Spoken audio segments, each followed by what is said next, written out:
Sir ఇప్పుడు ప్రజలు అంటే ఒకవేళ సీటు మీరు సాక్రిఫైస్ చేసుకుంటే ఇదే పిఠాపురం నియోజకవర్గానికి ఎమ్మెల్యే మీరే అయ్యుండేవాళ్ళు. మీరు అధిష్టానం మాట గౌరవించి, ధిక్కరించకుండా మీ సీట్‌ని తృణప్రాయంగా వదిలివేశారు.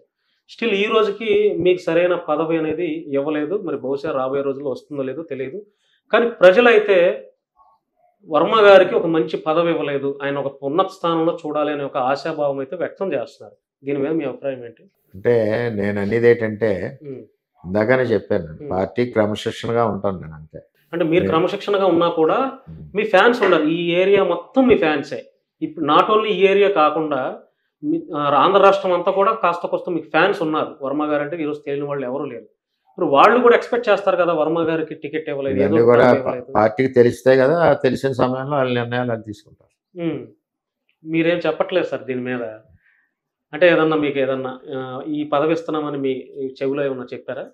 లేతే మీకేదన్నా ఆలోచన ఏమన్నా ఉందా? అసలు ఇస్తారు ఈ పదవి ఇస్తారు. పార్టీ ఏ నిర్ణయం తీసుకుంటుందో దాని ప్రకారం అంతా ఉంటాయి. అంతే. అంతేగాని మనకు వేరే ఆలోచనలు ఉండవు. హ్మ్.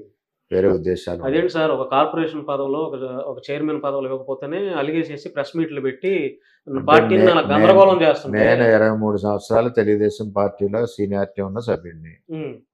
23 సంవత్సరాలు నాకు చంద్రబాబు నాయుడు గారి కంటే నాకు అభిమానం. నేనన్నా ఆయనకి లవ్, ఎఫెక్షను. హ్మ్. అలాగే లోకేష్ గారన్నా. హ్మ్.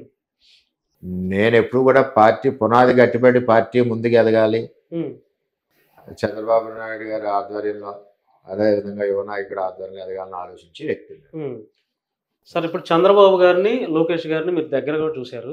ఆయనలో ఏం క్వాలిటీస్ అబ్జర్వ్ చేశారు? లోకేష్ గారిలో ఏం క్వాలిటీస్ అబ్జర్వ్ చేశారు మీరు? అంటే అంటే తండ్రి లక్షణాలు పుణికిపుచ్చుకున్నాడా ఏమన్నా? చంద్రబాబు నాయుడు గారి అనుభవం, హ్మ్. లోకేష్ గారు యువరక్తం, హ్మ్. 2 కూడా పార్టీకి వెన్ను కింద నిలబడ్డాయి మన ఎలక్షన్‌లో. హ్మ్. లోకేష్ గారు ఆ రోజు యువగళం పాదయాత్ర చేయకపోతే తెలుగుదేశం పార్టీ హ్మ్. ఆ రోజుల్లో బలపడే పరిస్థితిలో లేదు. హ్మ్. ఆయన యువగళం పాదయాత్రలో కూడా జగన్మోహన్ రెడ్డి ఎన్నో ఇబ్బందులు క్రియేట్ చేసి, రౌడీల్ని పంపి, పోలీసుల్ని పంపి, హ్మ్. భీమవరాన్ని అర్ధరాత్రి టెంట్ల మీద దాడులు చేయించి, ఇన్ని హ్మ్. చేయించినా సరే, ఆ వయసులో లోకేష్ గారు ఎక్కడా కూడా భయపడకుండా, వెనకడుగేయకుండా యువగళం పాదయాత్ర మొదలెట్టడమే జగన్మోహన్ రెడ్డి వైసీపీకి పతనం స్టార్ట్ అయింది. హ్మ్. అంచేత ఏంటంటే పార్టీకి 2014లో ఆయన 50,00,000 మెంబర్‌షిప్ తీసుకొచ్చారు. హ్మ్. అన్నిటికంటే 2009లో నగదు బదిలీ పథకం పెట్టాలని ప్రపోజల్ చేసింది ఆయన. హ్మ్. నెక్స్ట్ మొన్న కోటి సభ్యత్వాలు చేశారు. హ్మ్. ఇలాగా పార్టీకి వెన్నెముకగా ఆయన పనిచేస్తూ ఉన్నారు. చంద్రబాబు నాయుడు గారికి ఇద్దరికీ కూడా చంద్రబాబు నాయుడు గారి దగ్గర ఉన్న అనుభవాన్ని కూడా ఆయన ఇచ్చిపుచ్చుకున్నాడు. హ్మ్. చేత చాలా బ్రహ్మాండంగా చేస్తున్నాడు. మా పార్టీలో ఆయన మరి యువ నాయకుడు. హ్మ్.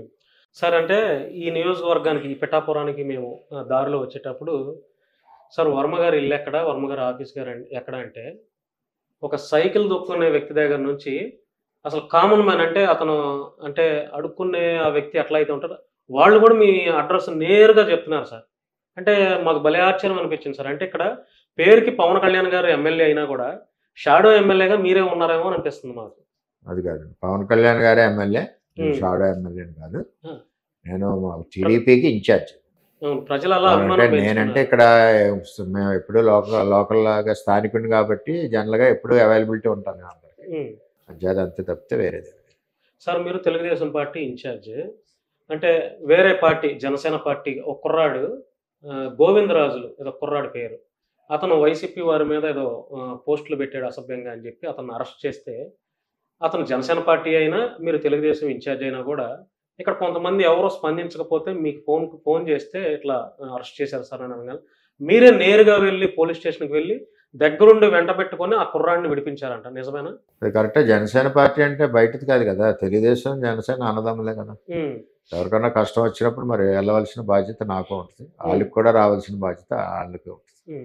సార్ ఇప్పుడు ప్రస్తుతం పిఠాపురంలో డెవలప్‌మెంట్ ఎట్లా ఉంది సార్? అంటే గెలిచిన తర్వాత? ఇప్పుడు పడాకి ఏశారు కొత్తగా పవన్ కళ్యాణ్ గారు. హ్మ్.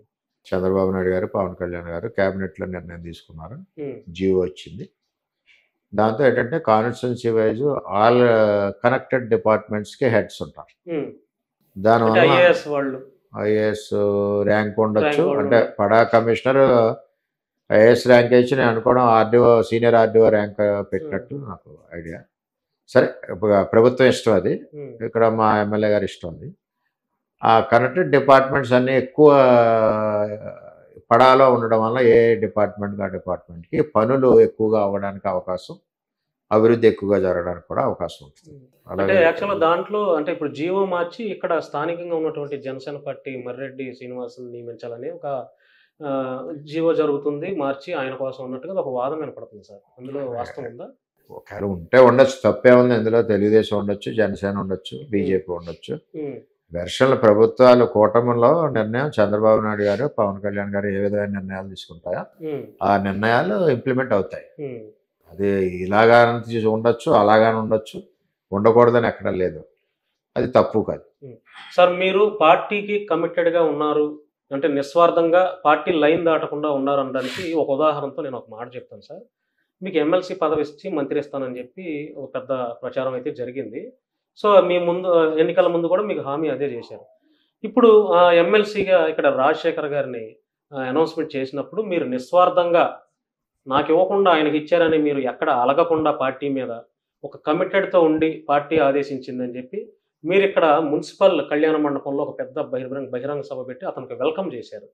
అంటే నాకు ఇవ్వలేదు ఆయనకి ఇచ్చారని మీకు అంటే మనసులో ఎక్కడ అనిపించలేదా? నాకు అటువంటిది ఉండదండి. నాకు మనసులో చాలా మంది నాయకులు అలుగుతారు కదా సార్, నాకు ఇవ్వకుండా పదవి నేను ఇవ్వలేదు.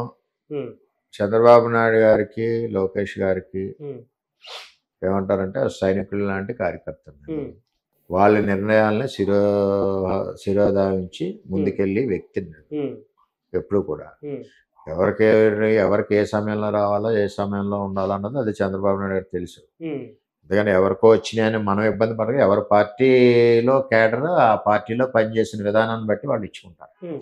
అది మనం తప్పు పట్టం. తప్పు పడటానికి వీలేదు, పార్టీ లైన్లోనే ఉన్నారు మీరు. మా పార్టీ నిర్ణయాలు ఏముంటే ఆ నిర్ణయాల ప్రకారం మేము వెళ్తాం. ఉమ్. సార్ ఒక ఇంట్లో అన్నదమ్ముళ్ళే సరిగ్గా సఖ్యతగా ఉండట్లేదు, గొడవలు వస్తున్నాయి అన్నదమ్ముల మధ్య ఆస్తి తగాదాలని. ఈ రాబోయే రోజులు ఇప్పటి వరకు అయితే కొంచెం అడపాదడప అక్కడ అక్కడ కొన్ని చోట్ల తెలుగుదేశం జనసేన మధ్య కొంచెం విభేదాలు జరుగుతున్నాయి. రానున్న రోజుల్లో అంటే ఒక కుటుంబంలో అన్నదమ్ములే సరిగా ఉండట్లేదు, గొడవలు పడి బయటకు వచ్చేస్తున్నారు. ఈ కూటమిలో కూడా ఇట్లాంటి డిస్టర్బెన్స్ జరగమంటారా? ఇప్పుడు అన్నదమ్ములు కొట్లాడుకుంటే ఎంతమంది బయటకు వచ్చేస్తున్నారు? ఉమ్, ఎవరో బయటికి రారు.